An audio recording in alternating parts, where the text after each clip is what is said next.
I spent my stake mission with him. Okay. I guess we're companions, and from Laie, he come down to Makoni and pick me up, and then we go to Haleiwa side to it was outside of Haleiwa, but it was called Wainua Branch. Okay. And sometimes I guess they call it Haleiwa Branch. But that was a small branch. And so every time sometimes they put it with Laie steak, and sometimes they would transfer them to Waiwa steak. So when they was with Laie steak, well, we go down there and help take care of her. We go pastoralite over there, you know. And even Kahuku too is to pastoralite. But anyway, Tom Fanene was my companion, so he came pick me up. And then he told me, one day we were riding along, and he told me, you know, he liked me because I opened my mouth and sometimes I tell some people off, yes. But he said, I like you because you fight for what is true, you know. If one of the leaders not too good and they're against me and some, I know they were against me because I was causing trouble with the Zion security, with the manager and stuff. And every time you try to correct something that they do with the land and in Laie and some, like at one time, they was kicking people out from Laie. And I was wondering, I was at MIA one evening because I was on the board. I was the superintendent for the men's side, and Hanaloa Nihipali. Hanaloa was Nawahi before, and she married Nihipali. And Nihipali is my cousin, you know, because his mom and my mom were first cousins on the Kamawoha side or something. And that's how we were cousins. And anyway, see, now I forgot what I was going to tell about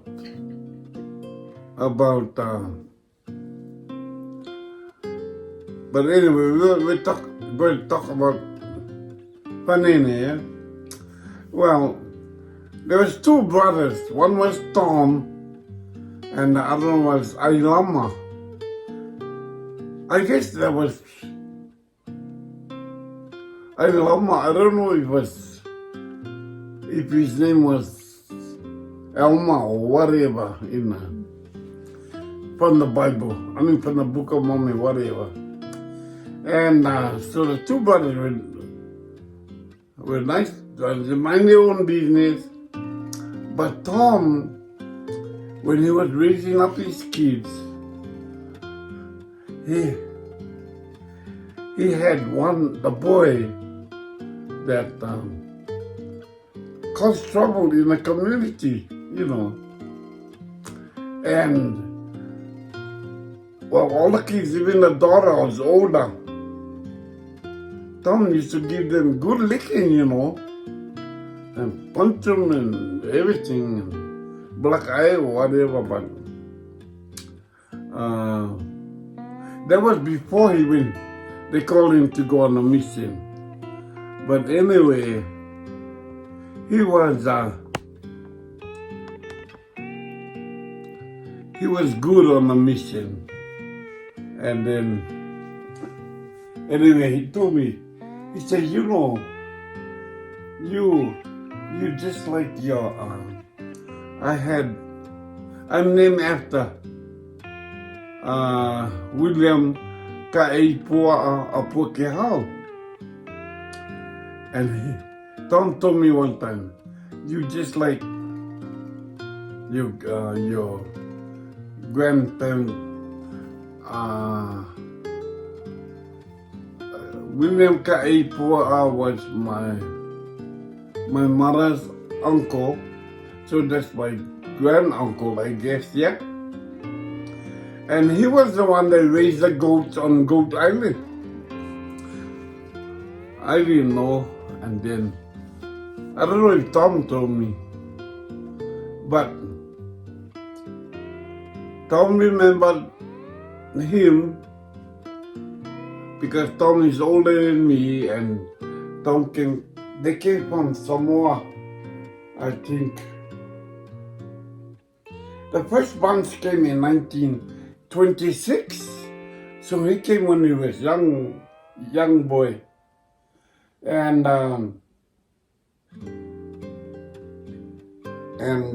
so he stayed here a long time and raised up. Then another group came in 1953. Big group came in. Oh, someone just flooded like here. And when we used to walk around the town, we used to see light under people's house. And it's the Samoan house. And the house would be up on stilts, their little legs like the table. And maybe about that high, the house. And light underneath. And we wondered, oh, how come they have light under the house? Well, people were sleeping under the house too. They would put mats and, lauhala mat and sleep under. And that's why they had lights under the house, because people were sleeping. Not enough room inside the house, so. And the house was usually a 3-bedroom, But we were wondering because we were like teenagers at the time walking around like here, and we see light under the house is new to us, yeah. And they were sleeping under the house. If you look good, you can see the lauhala mats and the Samoan mats with the edges have yarn, I think, yeah? And they put yarn red, green, different colors along the edges of the mat. So what happened to Tom? Huh? So what happened to Tom? Well, we were on a mission, and then he always told me that he talked about my grand-uncle. And he said, your grand-uncle was the same way. He used to,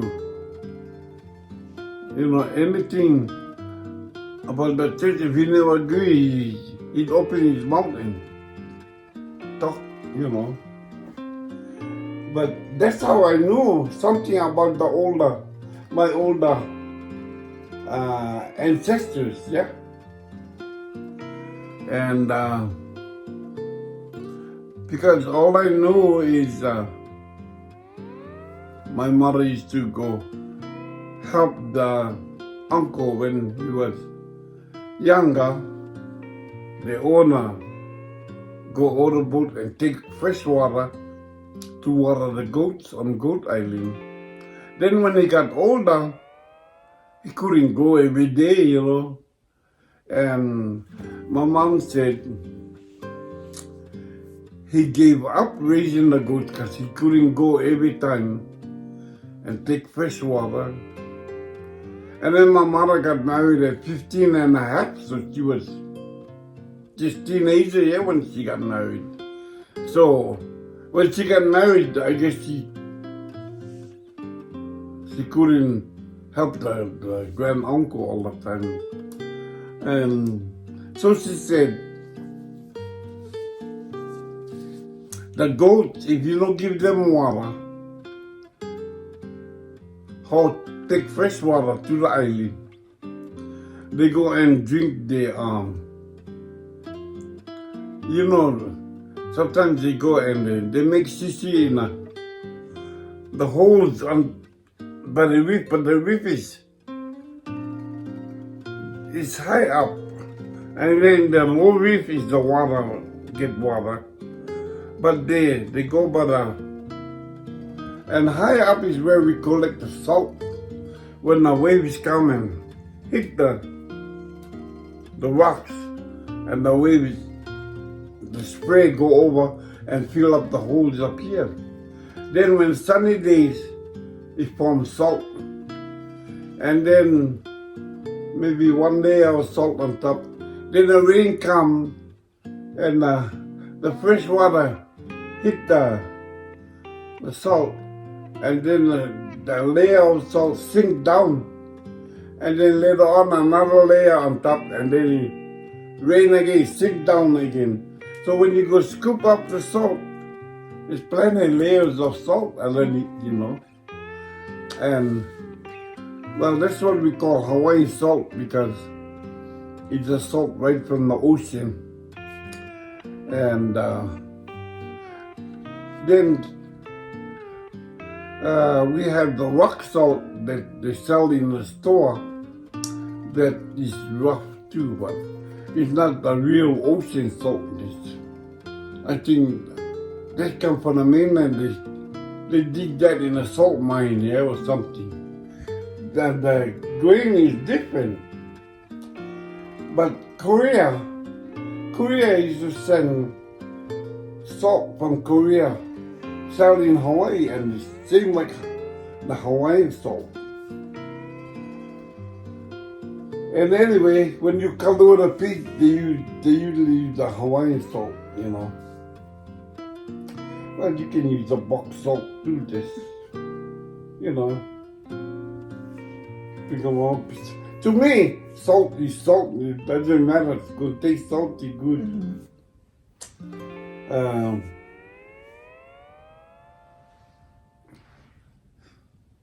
And then we had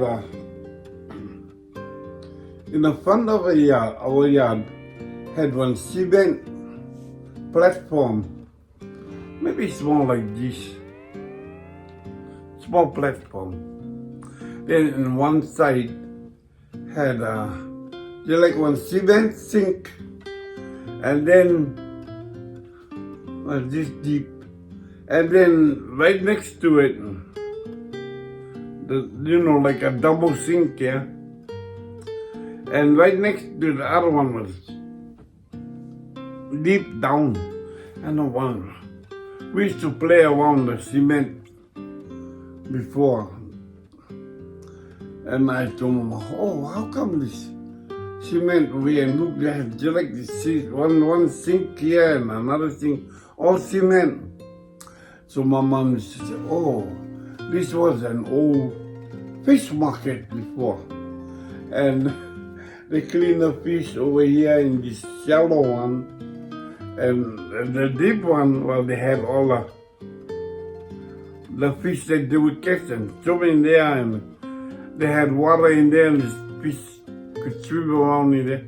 Then when they clean them, they take one out from there and put them over here, and scrape the scale off, and cut them and stuff like that to clean the fish. But we only saw the cement platform, and then not too far from us was the same store was this side, and that belonged to the Apokea family. And the old Chinese man was Pang.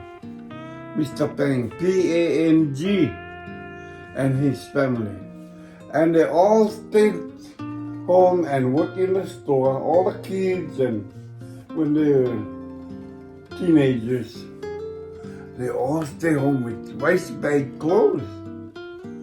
The mother made rice bag clothes for them because no need buy the material. So all the rice bag, they buy 100-pound rice bag and store up downstairs. And then when they open the bag, they put in smaller paper bags, 5 pound, 10 pound, like that, and sell because hardly anybody buy the whole bag, yeah. Once in a while maybe. And so they all stayed home with rice bag clothes because they then never had to buy. And I think they were not, you don't, maybe not call them stingy, but what is the meaning of frugal? Frugal. Very cheap, yeah? Huh? Kind of more on the cheap side. Yeah. Yeah. So they kinda made do with what they had, yeah? No need buy. Yeah. And that's why they stayed home with the rice bag clothes. And then years later, I think, when me and Grandma got married, and we used to go to the swap meet on the other side of the island, and we see them selling rice bag clothes too. And to me, I seen that in Laia, but that was just coming out those days. So that was after 1958 that the rice bag clothes became popular, and they started to sell it at the swap meets and stuff like that, garage sale, and a lot of people was wearing the rice bag clothes. It was a style, yeah. When you look towards they're walking around with California extra fancy rice. So, but that became the style, I guess. And So what happened to Tom? to who? To Tom? To Tom. Fanene. Well, like I say, he wasn't. How he would pass away? I don't know, something about. Oh, he really just like didn't pass away right off the bat, but his spirit just like went into the spirit world, and he came back, and he was telling the story. Now I remember, he was telling the story of his visit over there, the other side, and he said. He was at one place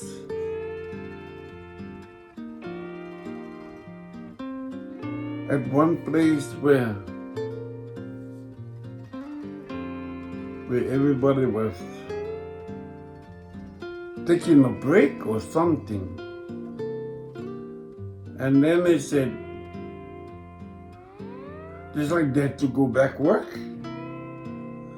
And I don't know if they were working, what they were doing, but it's just like they had to stand on their hands. And they stand on their hands, and the head was like down in the doodle, you know. And that's how he described one of the places that he saw. You know, strange, but and then I guess since he beat up his kids, and the kids went kind of off track, because the boy, no matter how much beating he had, he still was a bad egg, you know, in the community. And so the boy ended up in jail. And I think the boy and and Alema, we call him. Alema is someone for Alma. And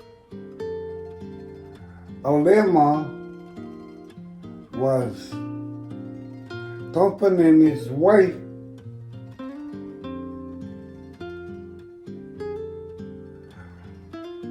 Oh, the wife was, I think she was married before to an Hawaiian.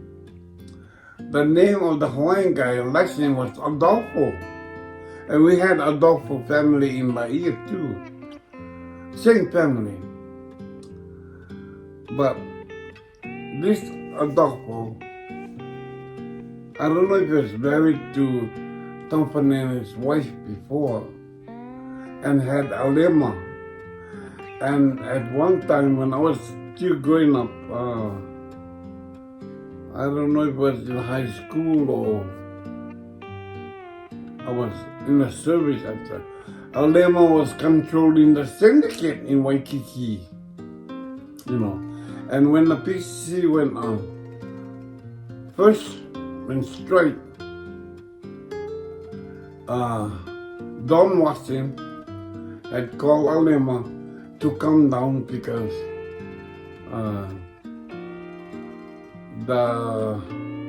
someone's were gonna beat up the Fijians or something.